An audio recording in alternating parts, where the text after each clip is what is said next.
मैं काल चक्र हूं। एक वह समय भी था जब इस सृष्टि की स्थापना भी नहीं हुई थी। तब कुछ भी तो नहीं था, मात्र एक शून्य था।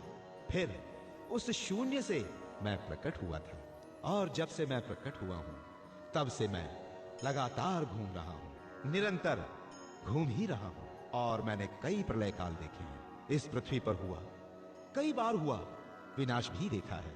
और इस बात का एकमात्र मैं ही साक्षी हूं कि इस पृथ्वी पर कितनी बार जीवन का जन्म हुआ तथा कितनी बार उसे मृत्यु की प्राप्ति हुई। मेरे अतिरिक्त कोई इस बात का साक्षी हो ही नहीं सकता कि इस पृथ्वी को कितनी बार विनाश लीला के कोप भाजन का शिकार होना पड़ा है।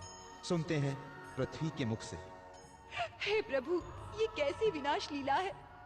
सब कुछ नष्ट हो रहा है। मुझ पर वास करने वाले ये मानव, पशु, पक्षी सब नष्ट हो रहे हैं। ये पेड़ पौधे, पर्वत, नदियां, सभी कुछ नष्ट हो रहा है। मेरा हृदय विदीर्ण हो रहा है। त्राहिमाम, त्राहिमाम, त्राहिमाम।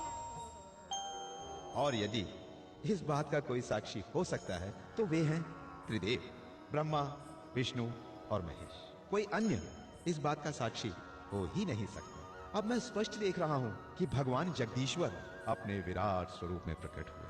उनके इस विराट स्वरूप के दर्शन कर मैं अपने आप को गौरवान्वित महसूस कर रहा हूं। उनका यह विराट स्वरूप संपूर्ण सृष्टि के लिए दर्शनीय है।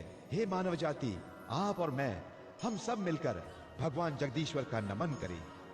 ओम विष्णवे नमः, ओम विष्णवे नमः, ओम विष्णवे नमः।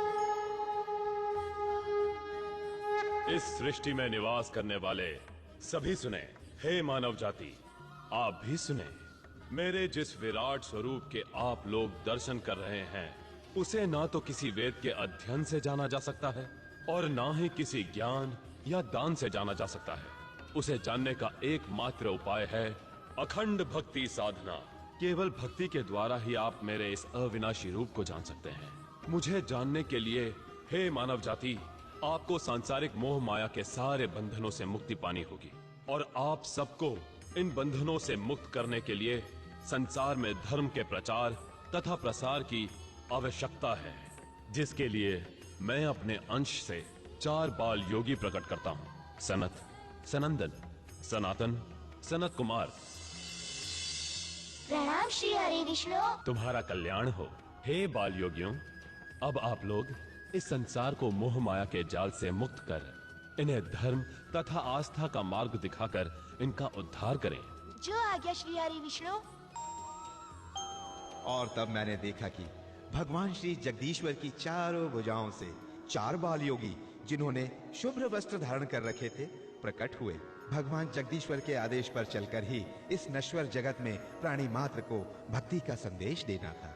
वे दानव, मानव तथा देवों को भक्ति के मार्ग पर चलने के लिए प्रेरित करने वाले थे।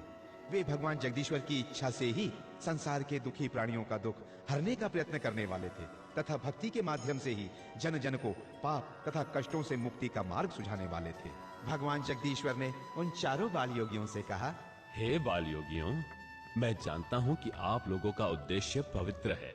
आपकी भावना जन कल्याण की है। मुझे आशा है आप लोग अपने इस प्रयास में अवश्य ही सफलता प्राप्त करेंगे। आप सब अपने इस अभियान में सफल हों, यही हमारा आशीर्वाद है। जाएं और अपने उद्देश्य को पूर्ण करें। और तब मैंने देखा कि चारों बाल योगी भगवान श्री जगदीश्वर से आशीर्वाद ग्रहण कर अपनी सफलता के प्रति आश्वस्त, हृदय में जन जन के कल्याण की भावना लिए भक्ति तथा धर्म के प्रचार प्रसार हेतु पृथ्वी लोक की ओर चल दिए। पृथ्वी लोक पर पहुंचकर उन्होंने अपना कार्य आरंभ कर दिया। आइए प्रयत्न करते हैं उनके कार्यों को जानने का। बाबा, इस औषधि को ग्रहण करें, इससे आपको अवश्य ही लाभ मिलेगा।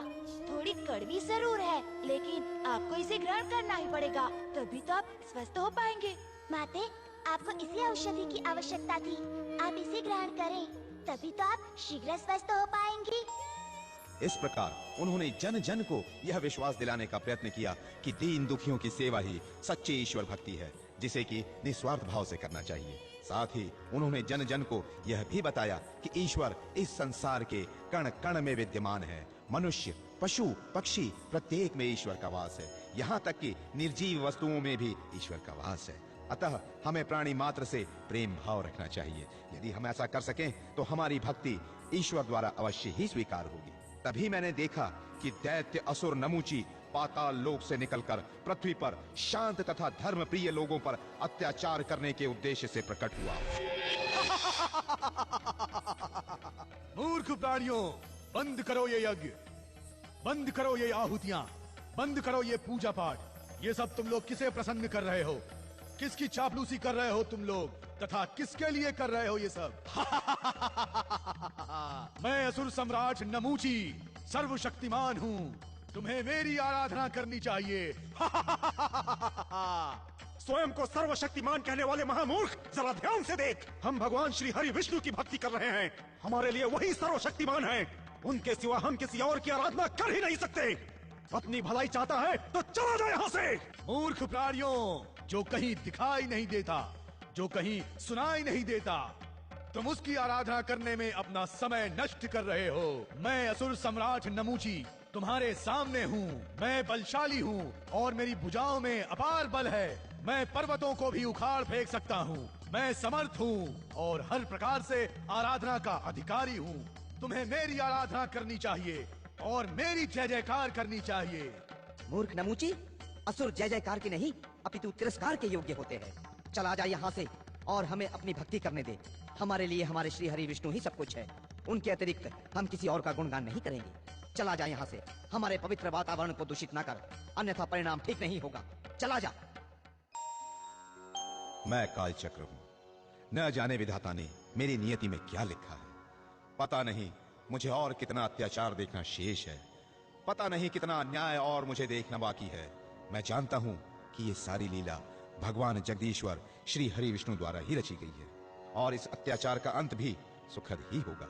किंतु फिर भी निरीह तथा लाचार प्राणियों पर अत्याचार होता देखकर मुझे भी तो दुख होता है। अब दुष्ट नमूची को ही देखें, किस प्रकार शांत व धर्म प्रिय लोगों पर अत्याचार की ठाने बैठा है। मूर्ख प्राणियों, ये चार बालक न जाने तुम्हें कौन सा पाठ पढ़ा रहे हैं और तुम भी उसी का अनुसरण कर रहे हो। इन चारों बुद्धिहीन बालकों ने तुम्हारी भी बुद्धि भ्रष्ट कर दी है। इनके भगवान, जिसे कभी किसी ने नहीं देखा, भक्ति और आराधना से प्रसन्न होते हैं। किंतु हम असुर सम्राट नमूची सिर्फ जय जयकार से ही प्रसन्न हो जाएंगे और तुम्हारा उद्धार हो जाएगा। हमारी जय जयकार करो, हमारा गुणगान करो। मूर्ख असुर, हम ऐसा कदापि नहीं करेंगे। हम तुम जैसे असुरों की जय जयकार करके अपने आप को अपवित्र नहीं होने देंगे। चले जाओ यहाँ से और हमें अपनी भक्ति करने दो। जाओ यहाँ से। हे श्रोतागण, विष्णु लीला के अगले भाग में हम जानेंगे कि दुष्ट नमूची का किस प्रकार अंत होता है। ओम विष्णु।